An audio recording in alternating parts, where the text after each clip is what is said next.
Jason Ross and Sam Amick wearing his athletic hoodie, looking all professorial in his glasses, his nicely coiffed hairdo. And I always think those are moose horns in the background, and then I focus and realize it's a looks like a rarely used and dusty workout machine. Sam, good morning.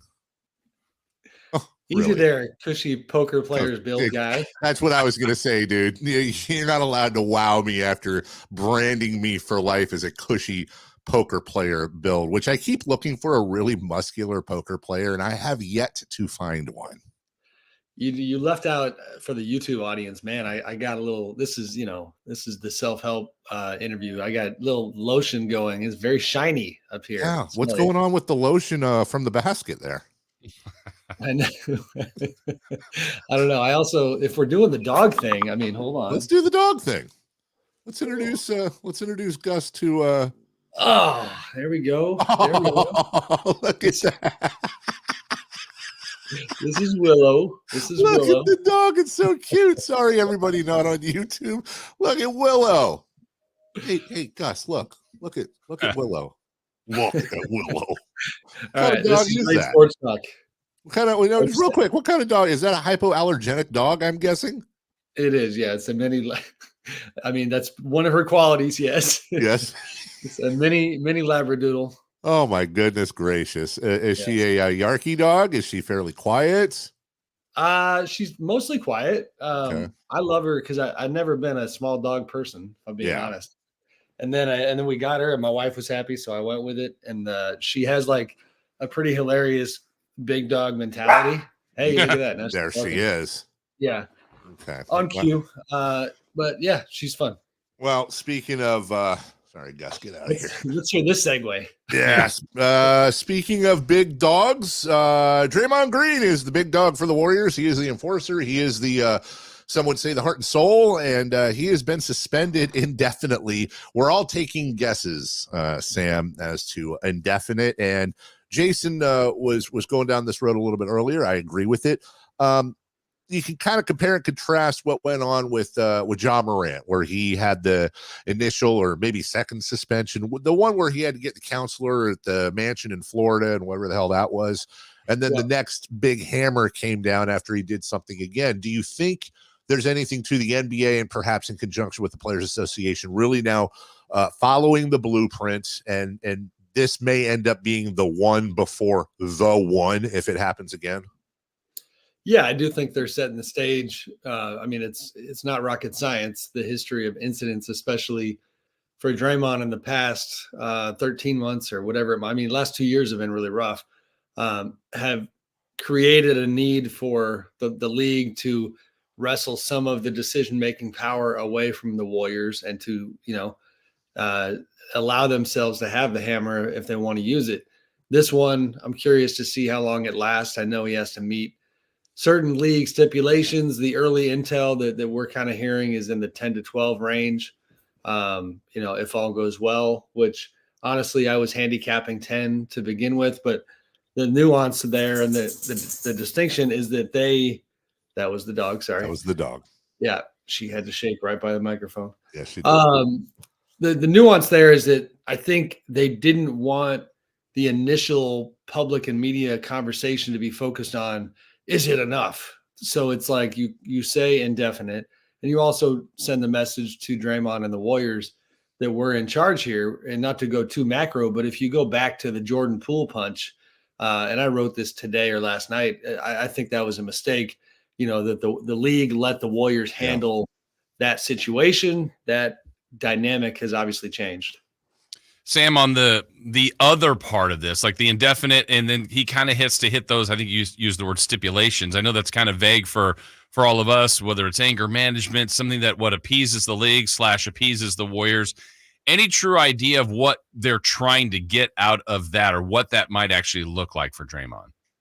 I don't have clarity. I think honestly, if you go back to the Jordan Poole situation, the focus back then when he took a short sabbatical from the team was a self-help type of deal. I mean, does it involve Draymond on a couch with a therapist? I don't know if it's that kind of classic, if you will. But it is supposed to be the spirit of it, getting to the heart of why does this type of stuff keep happening? I'll be honest with you guys. I don't know. Part of me thinks it's that element is complete BS because Draymond this is who he is. And I'm not saying that in a judgmental way. I'm really not. Like, I think Draymond today is probably looking at everybody in the room and saying, I told you I was always going to be myself. and I am. And if the NBA has decided that he has no place, then they have a problem. Now I will qualify that a little bit. If you go back to the Kings Warriors game that I wrote about a lot, November 28th, as somebody who, we're all human, right? Like, I'll just be honest with you guys. Like, I have enjoyed the hell out of covering Draymond. I like Draymond. I want good things for the guy. You see him in that Kings game. You see him in the Cleveland game when he gets thrown out. He has been extra this year, and it does make you wonder, just kind of where his head is at, how things are going non-basketball wise. So maybe there is stuff to be worked out, but I don't know that he's going to have kind of an epiphany here and come back a different guy. Sam Amick of The Athletic with us. Sam, we've all seen the movie Bull Durham. There's a scene there where Crash Davis, played by Kevin Costner, is speaking to Tim Robbins' character, Nuke Lelouch, and he's pointing out the mold on his shower shoes. And he says a line in there that I thought was absolutely brilliant. It stuck with me all these years. When you have mold on your shower shoes in the minor leagues, you're a slob. But when you have mold on your shower shoes in the show, you're colorful. And I'm bringing that up to ask about Draymond Green. Do you think public perception, not necessarily the suspension length, but the walls are closing in a little bit extra on Draymond, perhaps because the Warriors seem to have fallen from the pedestal they've been on? In other words, has Draymond gone from being colorful to being a slob? I don't know. I don't know if I love the comp. They were 6-2. You know what I mean? Yeah. Sorry, don't be offended. That's all right. I work really hard on that too. All right, that's fine. Go ahead. I just want to go clean my bathroom now. That's all. I mean, there is a fall from grace.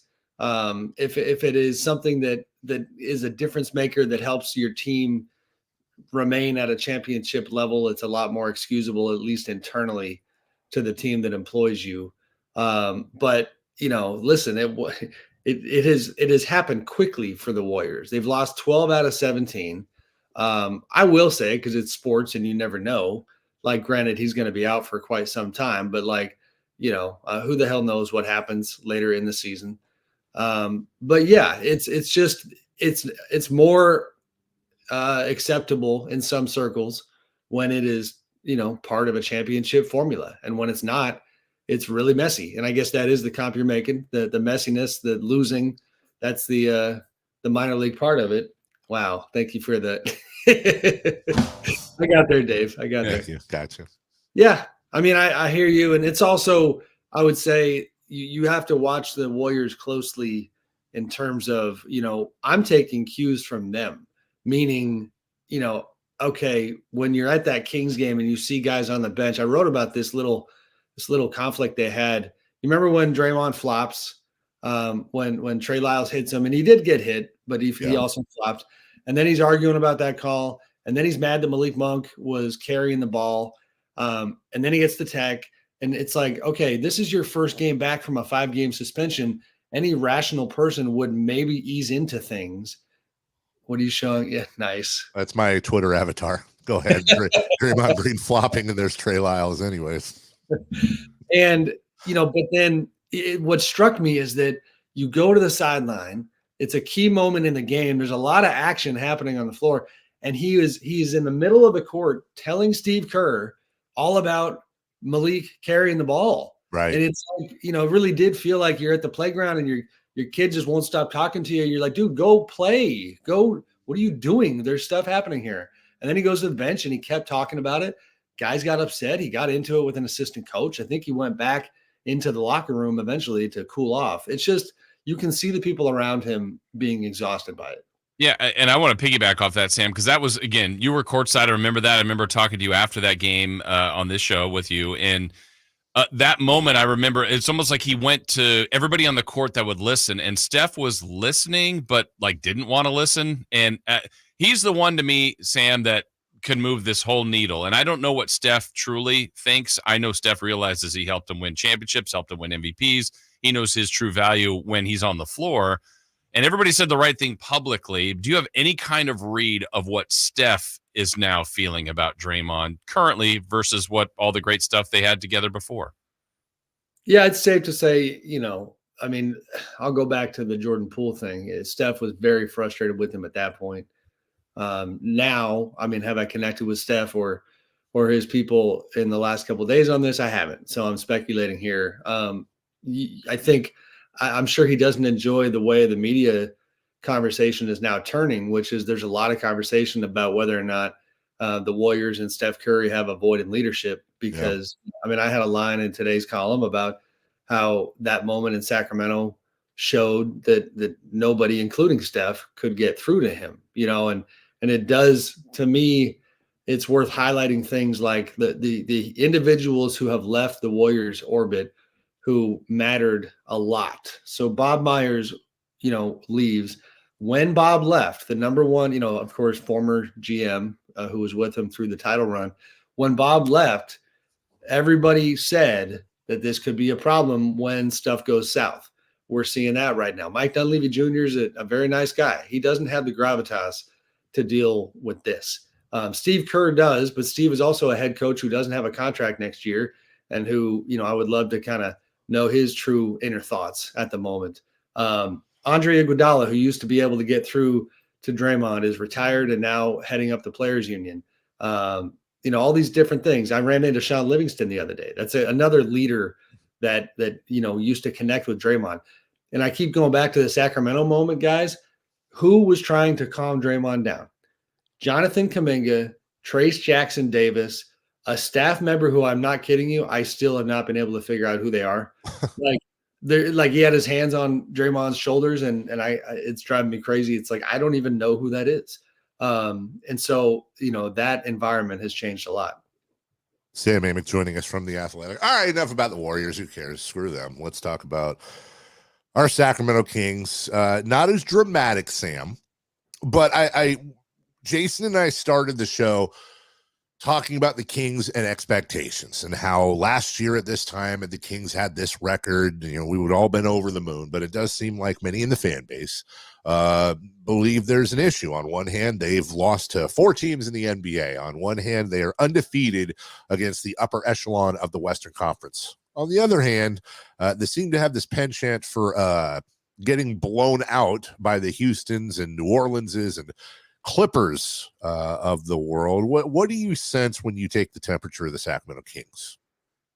Yeah, the expectations have obviously changed. I'm the guy who all last season, from neighbors to people on the radio to our conversations, was always saying, do not lose sight of the history. Like, you went 16 years with nothing to enjoy. You know what I mean? So I think that part remains, but I do understand the natural shift in kind of conversation.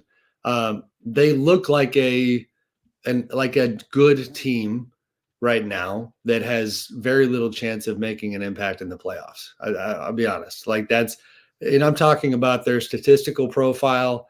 Last I looked, they were 16th or 17th in net rating. In that territory, about 21st in defense, marginal improvement from last year. And then the offense that was historic last season was down around 12th.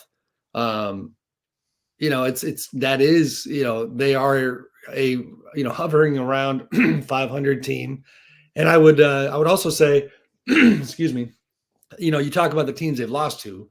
Well, those teams have gotten better. Houston just won 4 in a row and is right behind them in the standings. The Clippers have won 5 in a row and are, getting closer to being one of the Western Conference elite in terms of right now. They're playing better. So it's not, like that qualifier necessarily lands anymore.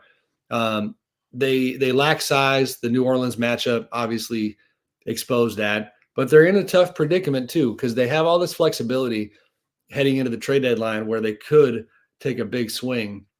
But I don't know how you guys feel. I'm sure you've talked about it on the show a lot. I feel like every big swing that we have, kind of talked about, the OG Ananobis and the Pascal Siakams and players like that, they're all pretty problematic in terms of, whether or not they would work. OG comes to mind. Like in a vacuum, if you put him on this team, I would love to see it. Except he's a free agent this summer. What's that number look like? That's hard. And then, of course, how much are you having to give up? I think they do need to find a way to get better, because if the goal is to at least get to the second round this year, that's looking pretty challenging. Yeah, I was going to follow up on that, Sam, whether you think, where you kind of said the Kings are a good team, but to your eye, it's a team that probably can't do much damage in the postseason if they get there. So can time change that with the current roster, or does that move that you're kind of alluding to have to be made? No, time can change it. Trey Lyles comes to mind, him being out. I know it sounds anybody nationally would chuckle. Like, am I really focusing on Trey Lyles? Like, as a small ball five who can stretch the floor and then be physical, him being back matters. I think Kevin Huerter being consistent matters. Harrison Barnes obviously is a bit of the elephant in the room where trade wise, it just, when they re-signed him, it made some sense, but it's a tricky debate. And he's just, he's a solid defender, but they're a bad defensive team. So you can't give him too much defensive credit. And then on the offensive end, it's a once in 5 nights type of thing. And that's just not good enough at that position in today's NBA. So when we talk about this, and we're big fans of Monty McNair in this part of the world. I think if you were to poke holes in his game, maybe his biggest misses have been in the spirit of consistency, whether it was sticking with Luke Walton an extra year, and then maybe, although too early to tell, sticking with Harrison Barnes, as you mentioned, and running the same team back from last year. Do you get the feel? Well, Sam, we've talked about this before. We both get the feeling that he's going to, if available, he's going to make a move this year, a significant move in that starting lineup. We've talked about that. But to your point about Anunoby, Siakam, or whoever, you get the feeling too that whatever he's waiting to make the move that is going to basically lock this team salary wise, barring something else. Lock this team up, and this is going to be the title run team. I don't feel like this is the title run team as we're looking at them right now. No, I agree. And I also think that the trade deadline is going to be very interesting because typically midseason high profile trades, if you're trying to make a title run, they just typically don't work. Right. I mean, again, being frank, I don't see the Kings, unless they're trading for Giannis, making a title run this year. If you're Monty, you're going to be, and obviously Wes Wilcox in that front office, you're going to be very tempted to be patient here and just maybe look at the summer because options might open up. You have, even from a day-to-day rhythm standpoint, you have more time to absolutely lock in and study all of these scenarios. You're not juggling it with a schedule and the chaos that comes with that. So, I would maybe be surprised if they take a big swing before the deadline based on what I currently know, because they are a patient front office. And if they get to the end of the year, now they need to make the playoffs, obviously. If they don't, I'm not trying to, get aggregated here, but my continued opinion of Vivek Ranadive is such that, if they miss the playoffs, then it's who the hell knows what Vivek's mind might be thinking, as far as what that means. That would be maybe a fallout situation to me.